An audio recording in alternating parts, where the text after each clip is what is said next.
Welcome to Vini things. Hi, అందరు ఎలా ఉన్నారు? ఇది నా మార్నింగ్ రొటీన్ అండి. 6 o'clock నుంచి 10 o'clock వరకు నా బిజీ షెడ్యూల్ అనేది ఎలా ఉంటుంది అనేది నేను ఈ వీడియోలో చూపించబోతున్నాను. 6 o'clockకి లేసాను. డోర్ తీసుకొని బయటికి వెళ్ళగానే ఇలా సన్ రైజ్ చాలా బాగా అనిపించింది నాకు. సో ఇది క్యాప్చర్ చేశాను. ఆ తర్వాత బయట చెత్తలంతా ఊడ్చేసేసి ఈ నీళ్ళు చల్లేసేసి ముగ్గు పెట్టుకొనేసేసి వచ్చాను. కిచెన్లోకి వచ్చేసరికి ఇలా మెస్సీగా ఉన్నింది కిచెన్. సో ఇంకా అదంతా నీట్గా క్లీన్ చేసుకొని అవంతా చేసుకునేసరికి అదే ఒక 1/2 hour టైం పట్టింది. నాకు యాక్చువల్గా ఒక చిన్న బేబీ ఉండడం వలన నైట్ నాకు టయర్డ్ అయిపోయి నేను త్వరగా పడుకునేస్తాను. నేను 10:30, 11 అవుతుంది నాకు పాప నిద్రపోయేసరికి. సో నేను నైటే కిచెన్లో నేనేం చేసుకోలేను. ఆ తర్వాత పాలు కాంచడానికి పాలు పెట్టుకున్నాను స్టవ్ పైన. దోశ పిండి మార్నింగ్ లేస్తూనే బయట పెట్టేస్తానండి, ఎందుకంటే ఫ్రిడ్జ్లో పెట్టుకుంటాం కాబట్టి మనము. అలాగే వెంటనే తీసి వేసుకుంటే బాగుండదు అనేసి బయట పెట్టుకొని కొంచెంసేపు ఒక బౌల్లోకి తీసుకునేసి అది సెటిల్ డౌన్ అయిన తర్వాత ఇలా సాల్ట్, బేకింగ్ సోడా వేసి బాగా మంచి మిక్స్ ఇస్తాను. కొంచెం వాటర్ యాడ్ చేసుకొని సరిపడినంత వాటర్ యాడ్ చేసుకొనేసి బాగా గరిటెతో బాగా తిప్పుతాను. బాగా కొంచెం నురుగు బాగా వచ్చేలాగా తిప్పుకుంటాను. సైమల్టేనియస్గా ఇక్కడ మళ్ళీ పాలు పొంగుతున్నాయి, అది చూసుకుంటున్నాను. పాలు పొంగిన తర్వాత టీ పెట్టాలి కదా, టీ పెట్టేసేసి ఆ తర్వాత ఎక్కడెక్కడవన్నీ ఎత్తిపెట్టేసేసి ఈ ఇల్లంతా క్లీన్ చేసేసుకుంటాను, చిమ్మేసుకుంటాను. అది వరకు అయితే పాప పుట్టక ముందు వరకు అయితే నేను నైటే నా కిచెన్ రొటీన్ అంతా కంప్లీట్ చేసుకొని పడుకునేదాన్ని. సో దట్ ఫ్రెష్గా అనిపించేది నాకు. మార్నింగ్ వర్క్ షెడ్యూల్ బిజీగా లేకుండా ఈజీగా అయిపోయేది నాకు. బట్ ఇప్పుడు పాప ఉన్నప్పటి నుంచి నాకు తనతోనే నాకు నైట్ లేట్ అయిపోతుంది. సో ఇంకా తను పడుకుంటూనే నేను పడుకోవడం అట్లా అలవాటైపోయింది నాకు. సో అక్కడ టీ పెట్టేసాను, దోసపిండి కూడా నీట్గా కలిపేసుకొని ఇంకా ఎక్కడెక్కడవన్నీ ఎత్తిపెట్టేసేసి ఇంకా స్టార్ట్ చేశాను. అలా చెత్తలు ఊడ్చేసిన తర్వాత ఇలా క్లీన్గా ఉంది, ఇట్లా క్లీన్గా అయిపోయింది, అంతా క్లీన్గా చేసుకున్నాను. మీన్వైల్ నేను ఈ వర్క్ అంతా చేసుకునే కొద్దికి మా పాప చూసారా ఎన్ని బొమ్మలు ఉన్నా బొమ్మలతో ఆడుకోరండి, అలా బాస్కెట్లో క్లిప్పులు అవన్నీ వేసుకునింది.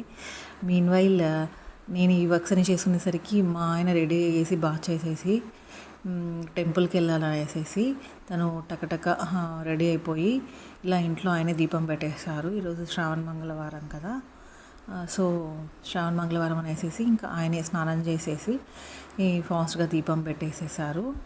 రైట్, ఇలా అయితే దీపం పెట్టాము. మందారం పూలు తెంపేసేసి మందారం పూలు దేవుళ్ళకి అలంకరించేసేసి ఇలా దీపాలు అవి నీట్గా క్లీన్ చేసుకొనేసేసి నీట్గా దీపారాధన చేసుకున్నాము. అండ్ మా ఆయన టెంపుల్కి వెళ్ళిపోయాడు దీపారాధన చేసుకొని. ఆ తర్వాత నేను ఇంకా ప్రిపరేషన్ స్టార్ట్ చేశాను టిఫిన్కి. సో ఎర్రకారం చేద్దామని అనేసి ఒక 5 ఆనియన్స్, 2 టమాటాలు తీసుకున్నాను. నీట్గా వాష్ చేసి ఇలా పెద్ద పెద్ద పీసెస్గా కట్ చేసుకున్నాను. రైట్, కట్ చేసుకున్న తర్వాత దీంట్లో ఒక 14 or 15 ఎండుమిర్చి వేసుకోవాలి. కారం అనేది చాలా బాగుంటుంది కదా, రాయలసీమలో ఎక్కువగా కారం ప్రిఫర్ చేస్తాము మేము దోశలోకి.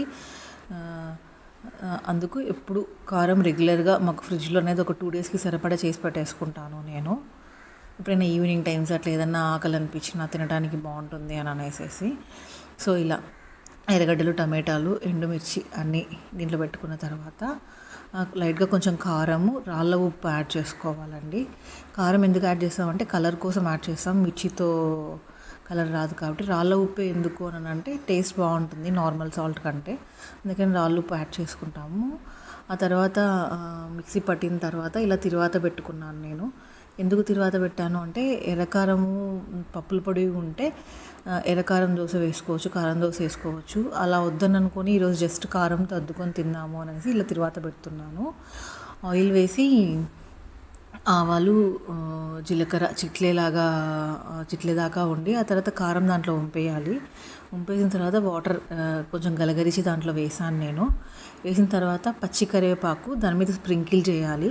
ముందు వేయకూడదు, తర్వాత వేయాలి. తర్వాత వేస్తే లాస్ట్లో వేస్తే మనము దాని ఫ్లేవర్ అంతా లాక్కుంటుంది బాగా కారం అనేది. సో ఇలా బాయిల్ అవ్వాలి మీడియం ఫ్లేమ్లో. బాయిల్ అయ్యి ఒక 10 మినిట్స్ దాకా ఉడికించుకుంటే ఆఫ్ చేసే తర్వాత చాలా బాగుంటుంది దోశలోకి తినేకి.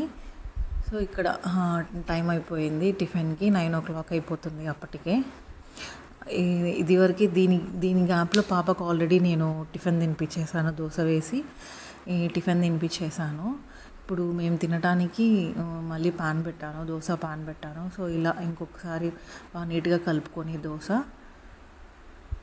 ఇలా చాలా పతలాగా వేసుకుంటానండి నేను. దోశ లావుగా వేసుకోను, పతలాగా వేసుకుంటే తినడానికి బాగుంటుంది.